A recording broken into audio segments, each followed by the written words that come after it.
दोस्तों, गुजरे जमाने की चर्चित अभिनेत्रियों में से एक निम्मी, जो बॉलीवुड की स्टार रह चुकी हैं। राज कपूर ने उन्हें अपनी फिल्म बरसात से ब्रेक दिया था। इसके बाद वो 1952 में आई फिल्म आन में भी नजर आई थी। लंदन में इस फिल्म के प्रीमियर के बाद निम्मी को हॉलीवुड में काम करने का ऑफर आया, लेकिन उन्होंने इसे ठुकरा दिया था। निम्मी 1963 में आई फिल्म मेरे महबूब में भी नजर आई थी। इस फिल्म से जुड़े एक फैसले के चलते निम्मी का पूरा कैरियर बर्बाद हो गया। वो फैसला क्या था और निम्मी को फिर लीड रोल मिलने क्यों बंद हो गए? क्यों उन्हें द अनकिस्ड गर्ल ऑफ इंडिया कहा गया? आइए जानते हैं हिंदी फिल्म जगत के मशहूर अभिनेत्री निम्मी के जीवन की कहानी। दोस्तों, निम्मी का असली नाम नवाब बानो था। इनका जन्म 21 फरवरी 1932 को आगरा में हुआ। पिता अब्दुल हकीम आर्मी में कॉन्ट्रैक्टर थे और माँ वाहिदन बहुत बड़ी सिंगर और एक्ट्रेस थी। निम्मी 11 साल की थी तो उनकी माँ का निधन हो गया और वो अपनी नानी के साथ रहने लगी। निम्मी अपनी नानी के साथ खेतों में काम किया करती थी। वो पढ़ाई के लिए कभी स्कूल नहीं जा पाई। निम्मी ने घर पर ही रहकर उर्दू सीखी। इसी दौरान पार्टीशन के बाद दंगे हुए और निम्मी अपनी नानी के साथ मुंबई शिफ्ट हो गई। निम्मी हिंदी सिनेमा के दिग्गज फिल्म मेकर महबूब खान से परिचित थी। दरअसल फिल्म इंडस्ट्री में काम करने के चलते निम्मी की मां का महबूब खान से जान पहचान था। दोनों ने एक साथ काम किया था। ऐसे में जब निम्मी मुंबई पहुंची तो महबूब खान को इसकी खबर लग गई। उन्होंने निम्मी को फिल्म अंदाज की शूटिंग दिखाने के लिए सेंट्रल स्टूडियो आने का न्योता दिया। निम्मी स्टूडियो पहुंची तो राज कपूर फिल्म अंदाज की शूटिंग कर रहे थे। राज कपूर की निम्मी पर नजर पड़ी। दोनों की मुलाकात महबूब खान ने कराई। उसी दौरान राज कपूर अपनी अगली फिल्म बरसात के लिए एक नए चेहरे की तलाश में थे। उन्हें निम्मी भा गई। उन्होंने तुरंत निम्मी को बरसात में रोल ऑफर कर दिया। निम्मी का तब फिल्मी दुनिया में आने का कोई इरादा नहीं था, लेकिन वो राज कपूर के ऑफर को ठुकरा न सकी और उन्होंने हाँ कह दिया। अगले दिन निम्मी ने फिल्म के लिए स्क्रीन टेस्ट दिया। निम्मी काफ़ी नर्वस थी। उन्होंने राज कपूर से पूछा कि उनका स्क्रीन टेस्ट कैसा था। राज कपूर ने झट से कह दिया, अच्छा नहीं था। निम्मी की आंख में ये शब्द सुनते ही आंसू आ गए और राज कपूर की हंसी छूट गई। उन्होंने निम्मी से कहा, वो तो मजाक कर रहे थे। फिल्म बरसात में निम्मी को सेकेंड लीड एक्ट्रेस के तौर पर प्रेम नाथ के अपोजिट कास्ट किया गया था।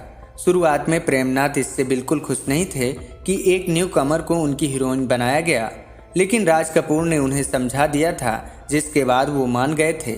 निम्मी इस बात से दुखी हो गई थी, लेकिन राज कपूर ने उनका हौसला बढ़ाते हुए कहा था, देखना एक दिन इन सब से बहुत बड़ी स्टार बनोगी। इसके बाद जब पहले दिन शूटिंग खत्म हुई तो राज कपूर ने निम्मी के घर खूब सारी चॉकलेट पहुंचाई थी। उन्होंने निम्मी से राखी भी बंधवाई थी। इस फिल्म की शूटिंग के 15 दिन बाद ही निम्मी अन्य फिल्म मेकर्स का ध्यान खींचने लगी। उनके पास ऑफर की लाइन लग गई थी, लेकिन उन्होंने ये सभी ऑफर ठुकरा दिए थे। उन्होंने ऑफर ठुकराने के पीछे तर्क दिया कि वो फिल्म बरसात के प्रीमियर तक इंतजार करना चाहती हैं। इसके बाद ही आगे के कैरियर को लेकर फैसला करेंगी। बरसात 1949 में रिलीज हुई और एडल्ट सर्टिफिकेट के बावजूद ये फिल्म ब्लॉकबस्टर साबित हुई थी।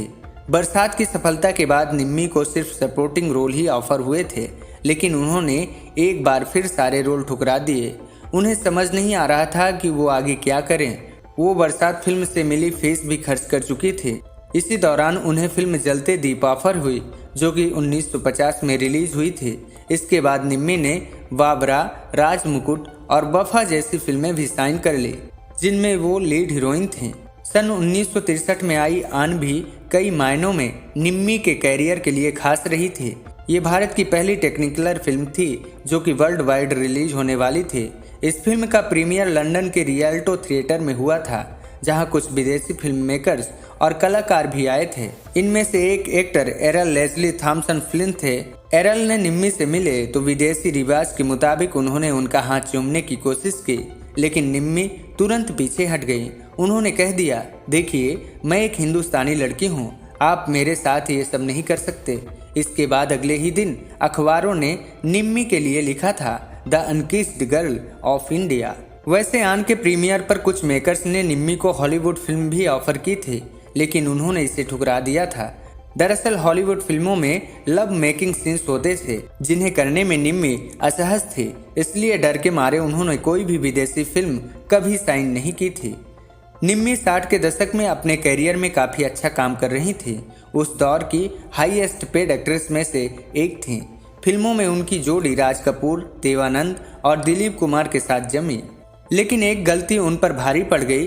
दरअसल ये किस्सा 1963 की फिल्म मेरे महबूब से जुड़ा हुआ है। फिल्म के डायरेक्टर हरमन सिंह रवैल ने निम्मी को लीड रोल ऑफर किया था, लेकिन निम्मी ने लीड हीरोइन के बजाय फिल्म के हीरो राजेंद्र कुमार की बहन का रोल करने की जिद पकड़ ली। ये 1 सेकंड का लीड किरदार था, लेकिन निम्मी इसी रोल के लिए अड़ गई और उन्होंने किसी की बात नहीं सुनी। आखिरकार उन्हें ये रोल देने के बाद डायरेक्टर हरमन सिंह ने लीड रोल में एक्ट्रेस साधना को कास्ट किया था। फिल्म सुपरहिट रही और साधना का कैरियर चमक गया। वहीं निम्मी को इस फिल्म के बाद सिर्फ सेकंड लीड रोल ही ऑफर होने लगे और बतौर लीड हीरोइन उन्हें फिल्में मिलनी बंद हो गई, जिसके बाद धीरे धीरे उनका कैरियर खत्म हो गया। कई फिल्मों में साथ काम करते हुए निम्मी दिलीप कुमार को पसंद करने लगी थी। एक इंटरव्यू में उन्होंने ये बात कबूल कर ली थी और कहा था, दिलीप कुमार एक चुंबक की तरह थे, उनकी तरफ हर कोई खींचा चला आता था, मैं भी उनमें से एक थी। एक महारानी तो दिलीप कुमार के लिए अपना सब कुछ छोड़ कर आने को तैयार थी।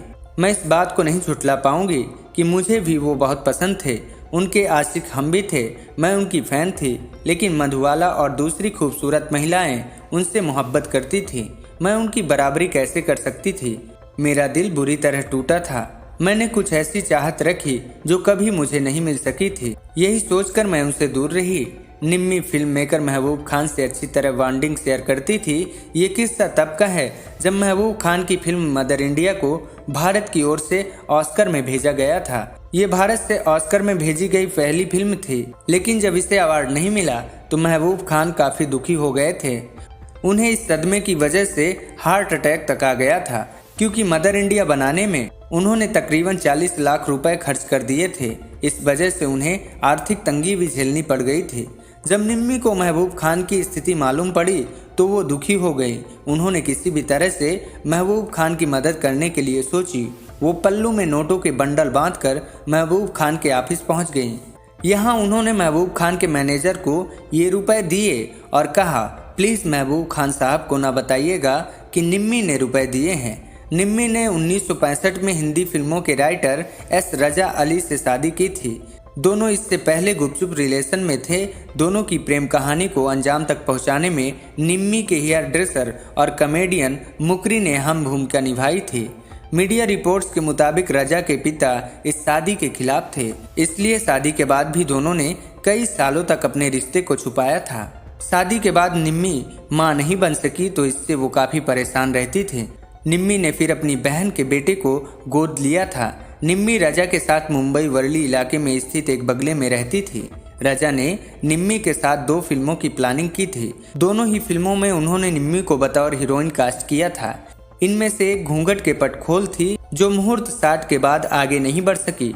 वहीं दूसरी फिल्म एक अकेली थी, जिसकी कुछ रील्स शूट हुई थी, लेकिन फिर फिल्म बंद हो गई। इस तरह निम्मी को लेकर कोई फिल्म बनाने की रजा की तमन्ना अधूरी रह गई। इसके बाद रजा ने किसी और फिल्म में निम्मी को काम करने नहीं दिया और नतीजतन निम्मी अपने करियर में पिछड़ने लगी। रजा चाहते थे कि निम्मी घर संभाले। निम्मी पति के सामने कुछ न कह सकी और घर के कामों में व्यस्त रहने लगी। एक इंटरव्यू में उन्होंने अपना फिल्मी करियर छोड़ने पर कहा था, मैं बेवकूफ़ थी जो अपना सारा काम छोड़ दिया। मैंने ऐसा इसलिए किया क्योंकि मुझ पर शादी का भूत सवार था, इसलिए मैंने काफ़ी फिल्में ठुकरा दी थी और यहाँ तक कि हीरो की बहन का रोल भी करने लग गई थी।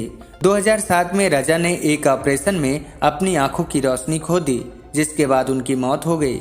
इसके बाद निम्मी ने अपना बंगला छोड़ दिया और जुहू में दूसरी जगह शिफ्ट हो गई।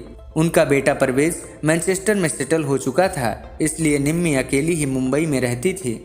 तो दोस्तों, ये थी बॉलीवुड के एक मशहूर और खूबसूरत अदाकारा नवाब बानो उर्फ निम्मी की फिल्मों से लेकर असल जीवन तक का किस्सा। मिलते हैं फिर एक ऐसी ही फिल्मी दुनिया की कहानी के साथ। धन्यवाद।